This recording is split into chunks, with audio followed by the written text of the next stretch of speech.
Bonjour et bienvenue à toutes et à toutes. Très heureuse de vous retrouver et voir que vous êtes fidèles à ma chaîne. Eh bien, écoutez, comme vous m'avez fait le plaisir de voir que cette vidéo précédente vous a plu, alors je vous offre la suite des événements, c'est-à-dire qu'on verra aujourd'hui la deuxième partie. Donc, les qualités à développer, nous avons vu dans ma vidéo précédente le battleur jusqu'à la force. Nous allons voir aujourd'hui le pendu jusqu'au mat. Et dans la troisième partie de ce chapitre consacré aux qualités à développer, nous verrons donc la mise en pratique à travers des exercices concrets. Ce sera donc des exemples de consultations que j'ai eues et je vous inviterai donc à interpréter avec moi ces tirages pour savoir comment développer les qualités à développer. Bien, alors voyons tout de suite le pendu. Alors le pendu va vous demander de développer la capacité à vous sacrifier, à avoir le sens du service, du don de soi, la capacité à lâcher prise, la capacité à vous détacher. En fait, vous voyez que le pendu, si vous regardez bien, vous avez le lien ici qui le retient avec son pied, qui symbolise effectivement que vous avez une attache que vous ne voulez pas détacher et que vous voulez maintenir et qui vous empêche d'avancer. Et donc le pendu vous dit au contraire, lâchez, détachez-vous et laissez, sacrifiez-vous et laissez les choses se mettre en place. Donc c'est une carte de don de soi. On est dans le don naturel. On donne mais on n'attend rien en retour. Vous voyez? C'est cette capacité à donner sans rien attendre en retour. Cette capacité à avoir vraiment le sens du service. Je rends service à l'autre et je n'attends rien de cette personne, ni un signe de reconnaissance, ni qu'elle m'offre l'autre chose en échange, etc. Vous voyez, c'est vraiment le don de soi. Et la capacité à lâcher prise, c'est-à-dire la capacité à dénouer ce fil que vous avez à la patte, hein, qui est symbolisé dans l'arcane, ici en haut. Donc, et la capacité à vous détacher. Parce que probablement, quand vous tirez cette carte-là, peut-être que vous êtes dans une situation où vous essayez de retenir quelque chose qui est terminé. Et donc, c'est accepter que la chose s'en aille.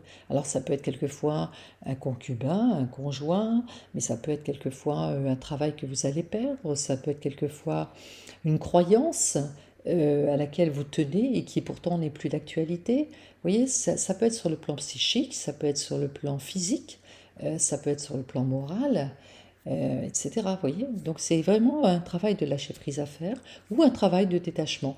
Alors évidemment, je vous propose des versions complètement différentes et ce que je vous disais juste avant, hein, dans la vidéo précédente, c'est vous qui allez savoir en quoi l'une des choses résonne plus pour vous en ce moment dans ce tirage. Alors, l'arcane 13, de toute façon, vous inquiétez pas, on verra ça en pratique tout à l'heure, enfin dans la prochaine vidéo. Alors, l'arcane 13, c'est le sens du dépouillement. Alors là, plus dépouillé que lui, pour le coup, vous mourrez, c'est vrai, puisque ici, on nous parle de la mort. De la mort, c'est-à-dire qu'il y a quelque chose qui doit mourir en vous. Et cette carte, elle nous dit que vous devez vivre, développer la capacité à laisser mourir quelque chose. Parce qu'il y a quelque chose qui n'est plus d'actualité. Alors ça peut être, vous devez peut-être vivre un deuil physique, hein, une mort réelle, hein, mais pas forcément, hein. Ça peut être quelquefois la mort d'un projet. Vous avez mis en place quelque chose et puis bah, ça ne fonctionne pas et on vous dit non, non, bah, laissez mourir, votre idée n'était pas bonne. Hein, tout simplement. Et bah, c'est accepter, voilà. Et quelquefois, bah, vous traversez une période où vous devez vous dépouiller. Vous perdez tout. Alors il y a des gens d'ailleurs, je ne sais pas s'il y en a parmi vous d'ailleurs qui font de l'astrologie védique. Si vous faites de l'astrologie védique, alors il y a quelque chose d'intéressant à voir. C'est quand vous avez par exemple des planètes dans la maison 8, là je parle en thème sidéral, hein, eh bien vous avez ce dépouillement à faire parce que vous allez probablement traverser des crises où vous allez perdre tout ce que vous avez. Il est possible, hein. Enfin, après on verra. Ça fait partie d'un autre débat. Donc, eh bien voilà, donc il y a des périodes où vous devez apprendre à vous dépouiller, bah tant pis, vous perdez, bah vous perdez. Laissez, laissez les choses se faire. De toute façon, vous inquiétez pas, tout va vous revenir après différemment. Donc ne restez pas focalisé sur le fait que vous êtes en train de perdre. C'est perdre, mais à un moment donné, ça va revenir. Donc le retour à l'essentiel, par contre, effectivement, si vous perdez quelqu'un physiquement, ben, la personne, oui, je suis d'accord avec vous, elle ne reviendra pas. Quoique, elle reviendra peut-être d'une autre manière, hein. Bon, ça c'est un autre débat aussi. Alors ça développe aussi l'aptitude à renoncer. Cette capacité, il faut l'avoir, parce qu'elle est très utile dans la vie. Cette capacité à renoncer à quelque chose. Quelquefois, eh bien, on a quelque chose qui nous tient à cœur, on veut le faire, on veut le mettre en place, et puis ça ne marche pas. On a beau essayer, essayer, refaire, refaire, ça ne marche pas. Eh bien, ça veut dire tout simplement qu'il faut renoncer. Que peut-être c'est pas le moment, peut-être c'est pas pour vous, peut-être c'est, enfin bref, ou peut-être c'est à transformer. Peut-être que votre idée n'était pas tout à fait bonne, qu'il faut la transformer. Cette capacité à transformer, à transmuter les choses, c'est une capacité aussi qui est demandée dans l'arcane 13.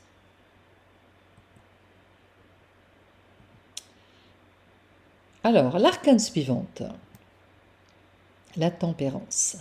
Alors, la tempérance, c'est communiquer. Communiquer, c'est développer la capacité à échanger. Parce que communiquer, c'est mettre en commun. Ça veut dire quoi? Ça veut dire que quand je communique avec quelqu'un, eh bien, je ne fais pas que parler. Parce qu'il y a des gens qui disent: ah, mais moi je suis une excellente communicante, je parle à tout le monde. C'est pas forcément communiquer, parce que parler, faire du bruit avec sa bouche, tout le monde sait le faire. Communiquer, c'est pas ça. Communiquer, c'est-à-dire je parle, après j'écoute l'autre et je mets en commun ce que la personne vient de me dire avec ce que moi je viens de lui dire, et je vais co-construire une nouvelle réalité. L'attitude constructive avec autrui ne peut se réaliser que si je suis capable d'être dans l'échange. Alors là, je vous parle de communiquer avec quelqu'un, mais ça peut être aussi communiquer avec soi-même, avec des parties de soi. Bon, ça fait un peu schizo, c'est vrai. Mais on a différentes facettes à l'intérieur de nous. On a un côté conscient, un côté inconscient, un côté intuitif, un côté au contraire rationnel. Et c'est communiquer avec ces différentes parties de nous et échanger et mettre en commun également pour pouvoir construire une nouvelle réalité. Alors la sympathie, elle va venir évidemment avec notre capacité à être dans l'écoute et dans l'échange avec l'autre, hein. C'est la base de la sympathie, hein. Donc voilà, donc c'est toutes ces qualités qu'il faut mettre en place. Alors c'est aussi une carte d'équilibre, hein, d'équilibre à l'intérieur de soi. Alors cette carte-là, elle est très généreuse parce que elle est très agréable à vivre. Ici, on vous demande de jouir de tout, d'être une capacité à jouir de tout ce qui vous entoure. Jouir des biens matériels, jouir de la sexualité, jouir de votre créativité, jouir de vos sens. En fait, c'est la jouissance. C'est-à-dire que c'est vraiment cette carte-là symbolise une très grande créativité, hein. Je crois qu'on l'a vu déjà dans le référentiel de naissance, ceux qui ont eu la chance de voir mes vidéos sur le référentiel de naissance, parce que malheureusement j'ai dû les enlever. Mais c'est vraiment quand vous avez cette carte dans votre référentiel, elle nous montre un fort potentiel, surtout si vous l'avez en maison 1 ou dans le cœur du blason, c'est un signe d'un grand potentiel créatif. Et dans ces cas-là, ben, il faut créer, hein. Donc cette carte-là, quand vous la sortez, dans quelle capacité je dois développer, ben, c'est la capacité à créer et à jouir de la vie, à jouir de tout ce que j'ai. Voilà, de tout ce qui m'entoure. Alors, si vous sortez maintenant la maison Dieu, hein, l'arcane 16, eh bien, il faut être dans la capacité à comprendre que rien n'est acquis définitivement. C'est-à-dire que cette carte-là, elle nous montre la construction, mais elle nous montre également la destruction. Parce que si je construis, ça veut dire que quelque chose a été détruit. Et donc, c'est une capacité à reconstruire ou une capacité à accepter la destruction. Parce que la destruction fait partie de la vie, parce que si je ne détruis pas les maisons qui ont été mal construites, eh bien, je ne pourrai pas recréer des nouvelles fondations. Ça veut dire qu'il faudra évidemment recréer, mais attention, ça n'est pas recréé avec les mêmes matériaux, avec la même maison, avec les mêmes nombres de pièces, etc. Non, vous voyez que la maison Dieu, sa couleur est de couleur chair. Et donc, il faut évidemment recréer concrètement, mais il ne faut pas oublier que cette carte-là est reliée à l'arcane 6, à l'amoureux, c'est-à-dire qu'est-ce que je vais recréer? Eh bien, je vais recréer à partir de la question que je vais me poser dans l'amoureux, c'est-à-dire qu'est-ce que j'ai envie? Envie, parce que pour être en vie, eh bien, il faut écouter ses envies. Et donc, une fois que si j'ai mal construit, j'ai pas construit avec mes envies, ou alors que ce que j'ai envie aujourd'hui ne correspond plus à ce que j'avais envie quand j'ai construit il y a 10 ou 15 ans, eh bien, je ne dois pas hésiter à détruire et avoir le courage de reconstruire. C'est-à-dire que, ici, il faut accepter et développer la capacité à ne rien prendre pour acquis. Il faut également accepter d'avoir une autre vision de la réalité. Pourquoi? Parce que vous voyez bien que dans la maison Dieu, ici, vous avez le haut de la tour qui est ouverte. C'est-à-dire qu'il y a une prise de conscience d'une autre réalité. Et là, c'est accepter, développer la capacité à voir une autre réalité qui est faite par cette prise de conscience. Et enfin, développer la capacité à accueillir, le sens de l'accueil. Mais non pas accueillir des gens, bien que ça peut être ça, hein, mais accueillir toutes sortes d'événements, hein, toutes sortes d'événements qui viennent à moi, parce que ces événements sont là pour m'ouvrir ma conscience. Donc, c'est accueillir tout ce qui arrive vers moi, que ce soit des messages, que ce soit des événements dans ma vie, parce que ces événements, ces messages sont là pour m'ouvrir ma conscience et m'apporter une autre réalité. Donc cette carte est très importante.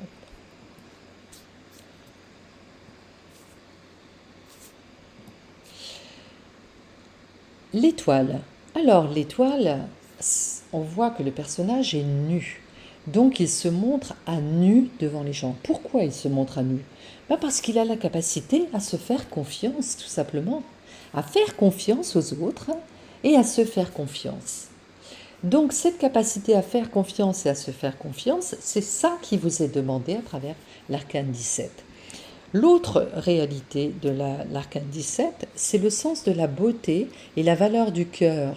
C'est-à-dire que dans cette carte-là, vous voyez qu'elle a le genou au sol, elle est généreuse, elle prend l'eau et elle la distribue. Donc il y a de la générosité. Mais la générosité, ce n'est pas forcément la générosité avec les autres. Mais évidemment que c'est ça. Mais il n'y a pas que ça, c'est aussi la générosité avec soi-même. Parce que la générosité commence par la générosité avec soi-même et après, alors on peut être généreux avec les autres. Parce que quand j'ai rempli ma coupe, eh bien quand elle déborde, à ce moment-là, je peux, si j'en ai envie, eh bien être généreux avec les autres. Donc c'est cette capacité-là qui est demandée d'expérimenter à travers cet arcane. Voyons tout de suite la Lune. Alors la Lune, vous voyez qu'il y a beaucoup d'eau. l'eau, il y a beaucoup de bleu, beaucoup d'eau. Donc, on va parler ici de la capacité à être connecté avec son intuition, sa sensibilité et son imagination. Pourquoi? Parce que cette imagination, cette intuition, elle va être créatrice et elle va m'aider à sortir de l'impasse. C'est grâce à la connexion avec ma lune que je vais pouvoir trouver les messages qui vont me permettre de sortir de l'impasse. La capacité à sortir de l'impasse, elle est révélée par la lune. C'est également la capacité à s'ouvrir à des horizons nouveaux. Pourquoi? Parce que cette lune va me montrer des horizons nouveaux, un monde nouveau, un monde que je n'aurais pas imaginé si je n'étais pas connectée avec cette lune. Donc cette lune, c'est vraiment la révélation de choses qui me sont étrangères.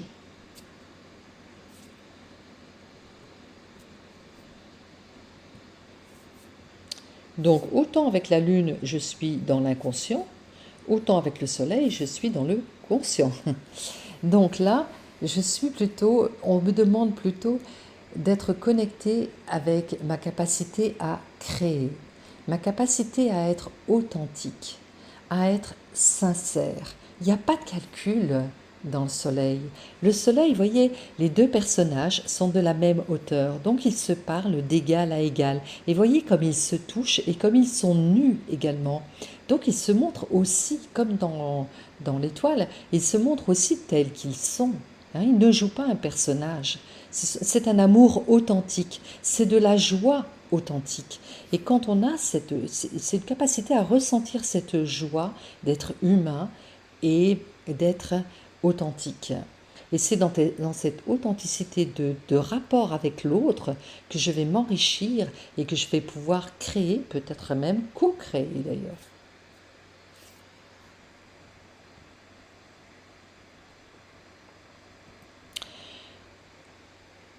Alors, si je suis dans le jugement, c'est une capacité à pardonner, une capacité à être dans le repentir, mais non pas dans le repentir où je vais me dire oh là là, j'aurais dû. Là, là. Non, c'est je sors de ce schéma de ressasser les mêmes choses, j'aurais dû, je devrais, etc. Au contraire, je vais plutôt me pardonner et je vais pouvoir rénover ma vie. Rénover dans le sens où je vais renaître en étant différent de mes parents. Vous voyez le personnage qui est nu aussi décidément, mais c'est parce qu'il est authentique lui aussi. Le personnage, il ressort, il fait peau neuve, vous voyez, et il est inspiré par l'ange qui souffle avec sa trompette sur la tête, et la tête qui est en pleine réceptivité avec la couleur bleue. Et là, on voit que il arrive à avoir des nouveaux parents, une nouvelle vie. Et donc, on va être dans la rénovation. C'est une capacité à me renouveler, une capacité à mettre quelque chose de nouveau dans ma vie et à renaître avec des nouvelles idées, des nouveaux schémas, des nouvelles façons de voir la vie. Une capacité aussi à me pardonner de mes erreurs et à être dans le repentir. Donc je ne suis pas en train de me dire je me repens des fautes que j'ai faites. Hein. Mais au contraire, je dépasse tout ça hein, et je me renouvelle. Voilà, je passe à autre chose. N'oubliez pas que dans le vin, il y a deux 10. Hein. Donc on est dans le renouveau. Hein. Le 10, c'est le changement, on avait vu dans la vidéo précédente. Et bien là, on a deux 10, hein, donc c'est vraiment le renouveau ici qui est à expérimenter et qui est à développer comme capacité. Alors si je sors le monde, eh bien, quelle est la capacité que je dois développer? C'est une capacité à me réaliser concrètement dans tous les domaines, que ce soit dans le domaine sentimental, professionnel, dans le domaine de la pensée ou dans le domaine de mes relations. Hein. Je dois oser entreprendre pour m'incarner dans le monde, prendre ma place dans le monde.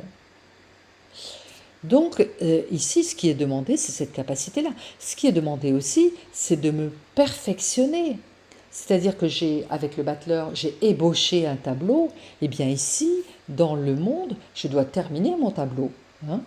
Donc peut-être que j'ai besoin d'avoir quelques cours pour me perfectionner, tu vois, vous voyez, pardon.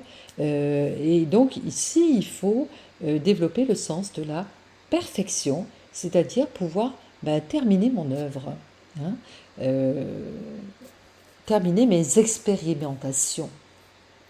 Et bien entendu, comme le monde symbolise également la récolte de tout ce que j'ai semé, eh bien, c'est pouvoir avoir une capacité à profiter du bonheur de recevoir la récolte et de vivre ce moment de paix. Vous voyez, de paix et de sérénité, parce que je suis dans un moment de récolte. Et je dois accepter ce moment de récolte et ce moment d'accomplissement. Parce que si je suis arrivée à l'accomplissement, eh bien je dois savourer cet accomplissement. Alors c'est pas très désagréable hein, comme capacité à développer ça. Hein. Quoique pour certains. Alors, le maths. Eh bien voilà, on arrive à la fin de cette aventure, le maths, eh bien ici, je dois développer le culte de l'originalité. C'est-à-dire que je dois m'imposer en tant qu'être original. Original, ça ne veut pas dire que je suis un SDF ou quelqu'un d'extraordinaire, mais simplement, on a chacun notre originalité et c'est cette capacité à vivre son originalité et à se débarrasser de tous les préjugés qui peuvent m'entraver et qui peuvent m'empêcher d'exprimer cette originalité. Originalité, quelquefois c'est simplement une originalité par rapport à mes origines. C'est-à-dire que mes origines, mon statut social ou mon statut familial, il est peut-être enfermé dans un carcan et peut-être que moi, je sors de ce statut et que je dois accepter d'être différent et d'être dans cette originalité. Donc je dois expérimenter ça et je dois développer aussi cette capacité à vivre ma propre liberté, mon besoin de liberté. Un être humain ne peut s'assumer que quand il est libre de toute entrave. Et ici, je dois expérimenter, développer la capacité à vivre libre de tout enchaînement. Et bien voilà, on arrive au terme de ces 22 arcanes vus à travers les capacités à développer. J'espère que ces vidéos vous ont plu. Et si vous avez envie de poursuivre, eh bien vous me suivrez dans ma 3e vidéo où je vais vous donner quelques exemples de consultations que j'ai eues. Et à travers ces exemples, nous verrons des personnes qui sont venues me voir, avec qui on a fait ces tirages, et on a vu quelles sont les capacités à développer dans leurs problématiques et comment les développer, parce que une fois que vous avez cette carte-là, eh bien d'accord, ok, mais comment je fais pour la développer? Et donc moi je fais un autre tirage sur comment développer ces capacités. Voilà, bien écoutez, je vous souhaite une excellente journée et je vous dis à très bientôt pour la 3e vidéo. Au revoir.